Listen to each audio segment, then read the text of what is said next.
UGC के नए नियमों को लेकर सोशल मीडिया पर जबरदस्त बवाल मचा हुआ है। एक्स, इंस्टाग्राम और यूट्यूब पर हैशटैग यूजीसी रोल बैक और यूजीसी काला कानून वापस लो जैसे हैशटैग लगातार ट्रेंड कर रहे हैं। विरोध करने वालों का कहना है कि ये नियम सामान्य वर्ग के खिलाफ भेदभावपूर्ण है और इसी वजह से प्रधानमंत्री नरेंद्र मोदी को सोशल मीडिया पर जमकर ट्रोल किया जा रहा है।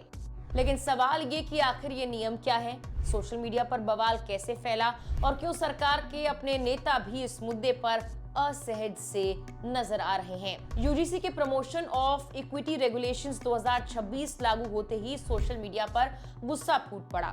हैशटैग यूजीसी रोलबैक कुछ ही घंटों में टॉप ट्रेंड्स में आ गया और इस पर लाखों पोस्ट किए गए।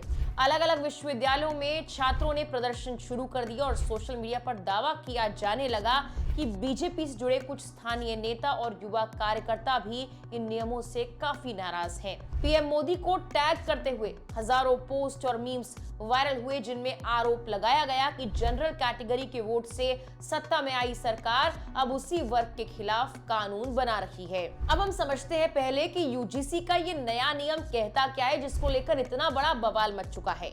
यूनिवर्सिटी ग्रांट्स कमीशन ने सभी कॉलेजेस और विश्वविद्यालयों को निर्देश दिया है कि वो इक्वल अपॉर्चुनिटी सेंटर बनाएं, इक्विटी कमेटी गठित करें, 24 घंटे शिकायत तंत्र उपलब्ध कराएं और जरूरत पड़ने पर इक्विटी स्क्वाड के जरिए कार्रवाई सुनिश्चित करें।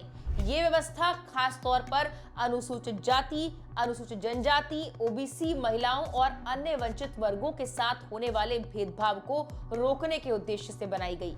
यूजीसी का कहना है कि 2020 से 25 के बीच उच्च शिक्षण संस्थानों में जातिगत भेदभाव से जुड़ी शिकायतों में 100% से ज्यादा बढ़ोतरी हुई और रोहित वेमुला और पायल तड़वी जैसे मामलों पर सुप्रीम कोर्ट की टिप्पणियों को भी इन नियमों की जरूरत की वजह बताया गया। लेकिन इन नियमों को लेकर विरोध भी उतना ही तेज है। छात्रों और शिक्षकों का यह कहना है कि नियमों में झूठी शिकायतों पर सख्त कार्रवाई का कोई साफ प्रावधान नहीं, भेदभाव की परिभाषा बहुत व्यापक और अस्पष्ट है और इक्विटी कमेटी में जो लोग होंगे उसको लेकर भी कई तरह के सवाल उठ रहे हैं। कहा जा रहा है कि उसमें सामान्य वर्ग के प्रतिनिधित्व को अनिवार्य नहीं बनाया गया। आशंका जाहिर की जा रही है कि किसी भी शिकायत के बाद बिना ठोस जांच के कानूनी कार्रवाई शुरू हो सकती है जिससे प्रोफेसर्स और छात्र दोनों फर्जी मामलों में फंस सकते हैं। इसी डर के चलते सोशल मीडिया पर कई छात्र रोते हुए भी वीडियो बना रहे हैं और कह रहे हैं कि अगर उनके माता पिता प्रोफेसर हैं तो कहीं उन्हें झूठे केसेस में न फंसा दिया जाए। यूपी में यह मुद्दा और ज्यादा गर्मा गया जब गाजियाबाद डासना पीठ के पीठाधीश्वर यतीन नरसिंहानंद गिरी ने यूजीसी नियमों के खिलाफ खुला विरोध शुरू कर दिया। वो जंतर मंतर पर अनशन के लिए जा रहे थे लेकिन गाजियाबाद में ही पुलिस ने उन्हें रोककर नजरबंद कर दिया। इसके बाद उन्होंने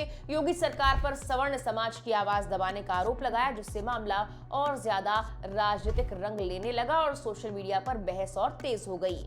इस बीच ये मामला सुप्रीम कोर्ट पहुंच चुका है। यूजीसी के इन नए नियमों के खिलाफ एक जनहित याचिका दायर की गई है जो बनारस हिंदू विश्वविद्यालय के छात्र मृत्युंजय तिवारी की ओर से दाखिल की गई। याचिका में कहा गया कि यूजीसी ने अपने अधिकार क्षेत्र से बाहर जाकर ऐसे प्रावधान बनाए जो संविधान के मूल ढांचे, विश्वविद्यालयों की स्वायत्तता और अभिव्यक्ति की स्वतंत्रता के खिलाफ है।